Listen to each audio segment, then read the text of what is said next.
ایک صاحب نے سوال کیا کیا جمعہ مبارک کہنا یا اس کا پیغام کہنا درست ہے؟ تو اس کا جواب یہ ہے کہ جمعہ یہ مبارک دن ہے، اور یہ حدیث میں بھی آتا ہے، اور اس میں کئی برکتیں، دعاؤں کی قبولیت کا بھی دن ہے۔ اسی دن آدم علیہ السلام پیدا ہوئے تھے، اسی دن قیامت بھی قائم ہوگی، اور اس میں دعاؤں کی قبولیت کے اوقات بھی ہیں، اس لیے خوب برکتوں والا دن ہے۔ آپ جمعہ مبارک ہے، جمعۃ المبارکہ، اس پر ایمان رکھیں، یقین رکھیں، یعنی اتنا ضروری ہے کہ جمعہ مبارک دن ہے، اس کا یقین رکھیں اور اس پر ایمان رکھیں۔ یہاں تک بات ہو گئی۔ اب آگے غور سے سنیے گا۔ نماز فرض ہے نا؟ نماز فرض ہے۔ آپ نماز پڑھنے کے بعد ایک دوسرے کو کہیں اللہ تعالیٰ آپ کو مبارک فرمائے، آپ نے نماز پڑھی ہے، آپ کو نماز پڑھنے کی مبارک ہو، نماز پڑھنے کی مبارک ہو۔ تو یہ کہنا جائز ہے کہ ناجائز ہے؟ ہمیں ناجائز ہونے کے لیے دلیل چاہیے، ناجائز ہونے کے لیے ہمیں دلیل نہیں چاہیے۔ ہمیں الٹ، ہمیں جائز ہونے کے لیے دلیل نہیں چاہیے، ہمیں ناجائز ہونے کے لیے دلیل چاہیے، ممانعت کی دلیل چاہیے۔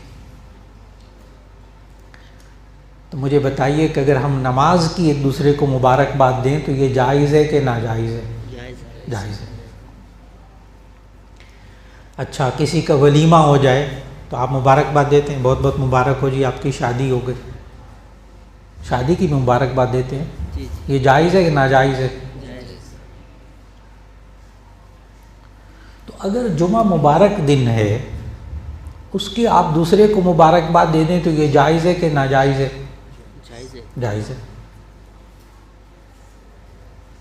لیکن اگر اس پیغام دینے کو، مبارکباد دینے کو سنت سمجھ لیا جائے، عبادت سمجھ لیا جائے، تو یہی کیا ہو جائے گی؟ بدعت۔ اب بات مکمل ہو گئی۔ اب جو میں واٹس ایپ پہ اور یہ سب چیزوں پہ اور دوستوں احباب میں دیکھ رہا ہوں، خاص طور پر واٹس ایپ پہ ایک دوسرے کو جمعہ مبارک، جمعہ مبارک، جمعہ مبارک، ایک وقت ایسا آئے گا کہ یہ دین کا حصہ بن جائے گا اور لوگ اس کو دین کا کام سمجھیں گے۔ بس یہاں آ کر وہ بدعت ہو جائے گی، اور ہر بدعت سے بچنا چاہیے۔ اب بات مکمل ہو گئی۔ اس لیے میں نے یہ نہیں کہا بالکل کہ جمعہ مبارک کہنا ناجائز ہے، میں نے کہا ہی نہیں، میں نے تو کہا جائز ہے۔ لیکن اس جائز کام کو آپ اتنا پابندی سے کریں گے، اتنا پابندی سے کہ یہ دین کا حصہ بن جائے اور لوگ دین سمجھ کر کرنے لگیں گے، فوراً اس کو کیا کہا جائے گا؟ بدعت۔ اور میں پہلے بھی کئی سوالوں کے جواب میں عرض کر چکا کہ بدعت ہمیشہ جائز کام ہوتا ہے، ناجائز کام، گناہ کا کام کبھی بدعت ہوتا ہی نہیں، وہ پہلے ہی گناہ ہے، وہ پہلے ہی گناہ ہے۔ بدعت ہمیشہ جائز کام ہوتا ہے۔ بدعت بنیادی طور پر اچھا کام ہوتا ہے، بنیادی طور پر اچھا کام۔ یہی غلط فہمی ہے نا، ساری غلط فہمی یہی ہے۔ بدعت اصل میں کیا ہوتا ہے؟ ہمیشہ اچھا کام ہوتا ہے۔ اور آسان مثال دیتا ہوں، دینی مثال جو کسی فرقے کے نزدیک نہیں ہے۔ کھانا کھانے سے پہلے بسم اللہ پڑھنی چاہیے، یہ تو معلوم ہے نا؟ اچھا، کھانا کھانے سے پہلے درود شریف پڑھنا جائز ہے کہ ناجائز ہے؟ جائز ہے۔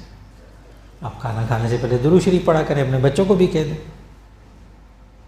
لیکن ایک وقت ایسا آئے کہ اگر ایک بچہ درود شریف گھر میں نہ پڑھے، کھانا کھانے سے پہلے آپ کہیں او آپ نے کھانا کھانے سے پہلے درود شریف نہیں پڑھا، آپ مسلمان نہیں ہیں، بس فوراً کیا ہو جائے گا؟ بدعت ہو جائے گی۔ تو بدعت ہمیشہ اچھا کام ہوتا ہے۔ اس لیے جمعہ مبارک ایک دوسرے کو کہنے کا جو رواج بن رہا ہے، اس رواج کا آپ حصہ نہ بنیں۔ اگر کسی کی طرف سے جمعہ مبارک آ جائے، لکھا ہوا آ جائے، تو اس کو آگے فارورڈ نہ کریں. بڑے بڑے خوبصورت خوبصورت وہ بنا کے لوگ جمعہ مبارک بھیج رہے ہیں، مجھے بھی بھیجتے ہیں.